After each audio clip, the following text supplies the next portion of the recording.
Not put this thing down. I'm telling you, Ed Hale is a Baltimore lifer. And tomorrow, the man from the east side will be a Merritt Boulevard drive away from turning 70. He is watching in focus right now from the Royal Farms Arena, where his Blast will be playing Detroit, and then he's going to be getting in his car and going down to the Eastern Shore for the weekend. The man has made many a deal, but he's lost a few, including turning down a date with Halle Berry. Tonight, we caught up in a hailstorm. How many of you have your 6th grade report card framed on a wall in your office with the words, "I believe you should talk to Ed about his behavior"? How about this behavior on the Beltway? I'm on Perry Parkway on the Beltway, and I just hit the steering wheel, and I said, Jesus, I'm rich. At the age of 29, he had just sold land in Canton that he bought for $170,000 for $2.3 million.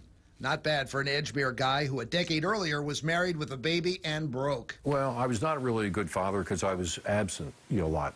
When I was around them, I was fun, but when I was just gone so much. Does that hurt? Yeah, it does. You see, it's all about the B's for Ed Hale. How he built a business empire on Boston Street, how he built a bank, and how he's written a book with the help of Kevin Coward. It's really for his kids, Eddie, Ashley, Alex, and for the rest of us to just read along. You'll find out what it's like to sit at a table right across from Ed Hale. I will tell you where I'm coming from, and I like to get the business issues on the table, the big issues, the 800-pound gorilla that's there front and center right away, rather than beat around the bush. And a lot of people like to do that. I don't like doing that. All right, in the 219 pages, where's the juicy stuff? It's when the CEO of then Alex Brown came calling. Krongard comes to my office one day and says, let's go for a walk. So I said, I can't, I got appointments. He says, trust me, let's go for a walk. We go over to another building downtown that had a secret office in it, and there was a group of guys in there.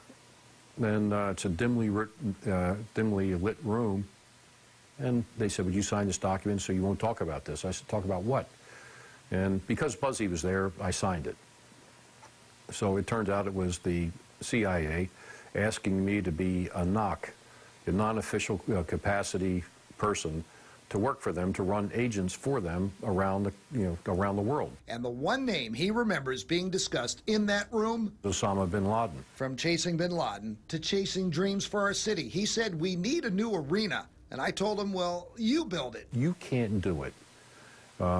While kids don't have books in school, you can't put money into an arena, something glitzy where kids don't have computers or not competing with contiguous counties and states that do have these things. We talked about the election. He said it simply came down to the tolls as he listened to his longtime steel mill neighbors. Every time they'd go across the Key Bridge and they paid a couple dollars more, they get upset, they get angry. So what had been a complete, your neighborhood, my neighborhood, was a Democratic enclave, went 4-1 for the Republicans. And they unseated some of my friends. One of his best friends is Governor Martin O'Malley, and 2 nights ago, Ed Hale stood up in the mansion and said this. Well, you have one problem, Martin. What are you going to do about these taxes that everybody's talking about? And, everybody sort of laughed, but he didn't. In the book, he talks about what happened at First Mariner and how he could have saved it, but wasn't allowed to.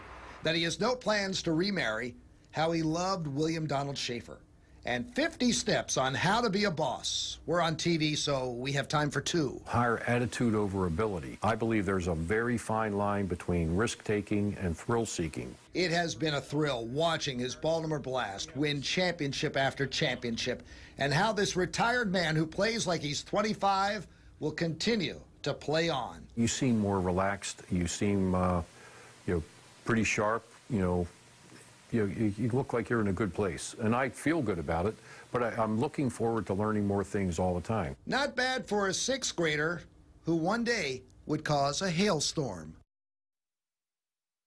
Let's get back to the CIA. Man, this stuff with Ed Hale and the CIA. Ed and Kevin Coward went to meet officials in D.C. and to tell them that they were going to put this in the book. Well, the CIA was not happy, and they warned Ed that he would suffer if he did business overseas, especially in Russia. Well, Ed felt he couldn't remain silent anymore, and he said he's at peace with this piece in the book. Ed Hale, The Hailstorm. It's a great read.